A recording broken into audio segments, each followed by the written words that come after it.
How to add audio in Canva. So all you have to do is go to Uploads and then go to Videos. Select the video that you want to upload and then drag and drop the video to this section. Now go to Audio. So you'll see this button, Upload Files. Beside it, you will see these three dots. So depending on the location of your audio, you can either select from any of these options. So my audio is downloaded in my PC. So I will select Upload. And then select the audio. And then click Open. Now once your audio has been uploaded, drag and drop your audio in this area. Now your audio has been added to your video.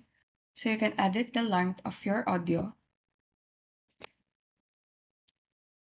So you can select these options, audio effects, or adjust.